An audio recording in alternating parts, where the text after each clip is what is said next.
Hi అండి, నమస్తే. Welcome to కొనిదన వ్లాగ్స్. ఈరోజు మనం మనందరికీ ఇష్టమైన పాల తాలికలు ఎలా ప్రిపేర్ చేయాలో చూద్దామండి. ప్రతి శుభకార్యానికి మన తెలుగువారిళ్లలో తప్పకుండా తయారు చేసుకునే ఐటమ్ అండి ఇది. కొన్ని టిప్స్ పాటిస్తే చాలు, ఎవరైనా పర్ఫెక్ట్గా ఇలా పాల తాలికల్ని ప్రిపేర్ చేసుకోవచ్చు. అంతేకాదండి, పొడి బియ్యం పిండితో కూడా చాలా ఈజీగా ఇలా పాల తాలికలు చేసుకోవచ్చండి. మరి మనం ప్రాసెస్లోకి వెళ్ళిపోదాం. ఒక చిన్న గ్లాసు సగ్గుబియ్యం, సుమారు 50 గ్రాముల సగ్గుబియ్యం ఒక ప్యాన్లోకి తీసుకొని కొంచెం నెయ్యి వేసి ఈ నెయ్యి అంతా సగ్గుబియ్యానికి పట్టేలాగా కలుపుకోవాలి. తర్వాత దీనిలో అదే గ్లాస్తో 3 గ్లాసుల వాటర్ పోసుకోవాలి. ఇప్పుడు సగ్గుబియ్యం ఉడికే వరకు ఒక 10 నిమిషాల పాటు మనం ఉడికించుకోవాలి. చూసారా, సగ్గుబియ్యం ఉడికిపోయింది. ఇప్పుడు మనం స్టవ్ ఆఫ్ చేసుకుందాం. తర్వాత ఇక్కడ నేను ఒక గ్లాస్ బియ్యం పిండిని చూపిస్తున్నాను కదండి. ఇది పొడి బియ్యం పిండి 150 గ్రాములు తీసుకున్నాను. దానిలోకి 300 గ్రాముల బెల్లం తీసుకున్నానండి. తర్వాత మనం ఒక 50 గ్రాముల పంచదార కూడా యాడ్ చేస్తాము. అది కూడా రెడీగా పెట్టుకోవాలి. ఇలా పొడి బియ్యం పిండితో అయితే మనం చక్కగా ఎప్పుడు కావాలంటే అప్పుడు పాల తాలికలు ప్రిపేర్ చేసుకోవచ్చండి. ఇప్పుడు మనం ఈ బెల్లంని చిన్న చిన్న ముక్కలుగా కట్ చేసుకొని కొంచెం వాటర్ యాడ్ చేసి కరిగించుకోవాలి.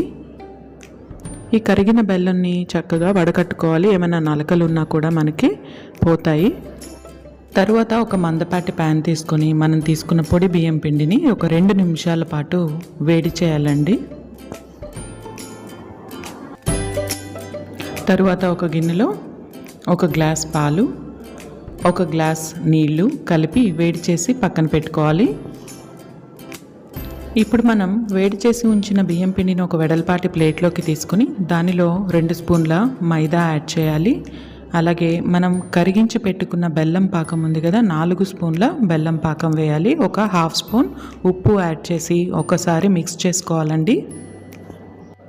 తర్వాత మనం పాలు నీళ్లు కలిపి వేడి చేసి ఉంచాం కదా, వాటితో దీన్ని చక్కగా ఇలా పిండి ముద్దలాగా కలుపుకోవాలి.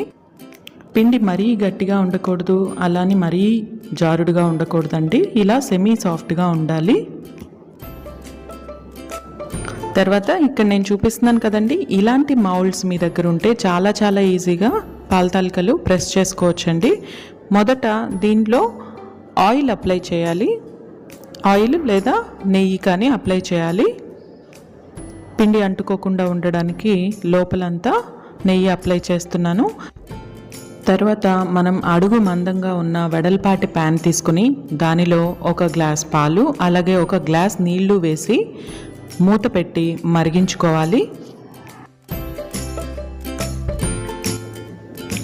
ఇప్పుడు మనం ఈ మౌల్డ్స్కి నెయ్యి అప్లై చేసి రెడీగా పెట్టుకున్నాం కదండి, దానిలోకి కొంచెం పిండిని తీసుకుని ఆ మౌల్డ్స్లో నింపుకోవాలి. ఈ పాలు నీళ్లు మరిగిపోతున్నప్పుడు చక్కగా దీనిలోకి ఇలా చుట్టూ ప్రెస్ చేసుకోవాలి.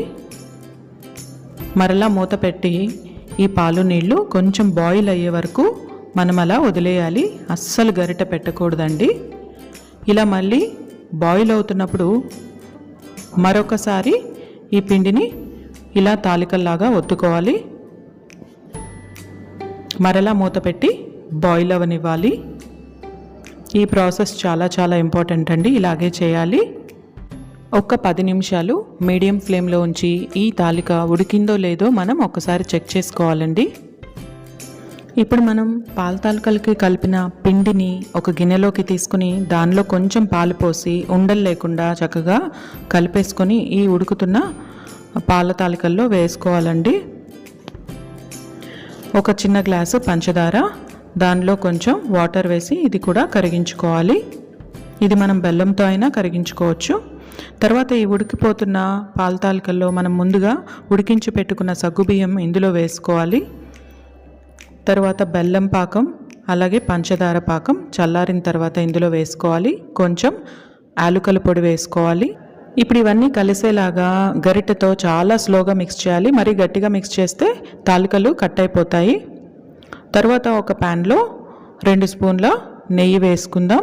ఈ నెయ్యి వేడైన తర్వాత జీడిపప్పు దోరగా వేగిన తర్వాత కొంచెం కిస్మిస్ కూడా వేసి వేయించుకొని పక్కన పెట్టుకోవాలి. తర్వాత ఈ పాల తాలికల్లో మనకి సరిపడా పాలు కావాలండి. ఇంకొక గ్లాసు కాచి చల్లార్చిన పాలను కూడా వేసుకోవాలి. తర్వాత మనం ఈ డ్రై ఫ్రూట్స్ వేయించి పెట్టుకున్నాం కదా, ఇవన్నీ కూడా ఇందులో వేసి ఒకసారి కలుపుకోవాలి. చూస్తున్నారు కదా పొడి బియ్యం పిండితో ఎంత చక్కగా పాల తాలికలు వచ్చాయో. ఇలా కొంచెం పలుచగా ఉన్నప్పుడే మనం స్టవ్ ఆఫ్ చేసుకోవాలండి. కొంచెం చల్లారితే ఇలా థిక్గా తయారవుతుంది. మనం ఆల్రెడీ పాల తాలికల పిండిని కూడా పాలల్లో కలిపి పోసేసాం కదా, దానివల్ల మనకి ఇలా చిక్కదనం వస్తుందన్నమాట. కొంచెం పలుచగా ఇష్టపడే వాళ్ళు మరికొన్ని పంచదార కలిపిన పాలు దీనిలో కలుపుకోవచ్చండి. చూడండి పాల తాలికలు ఎలా వచ్చాయో.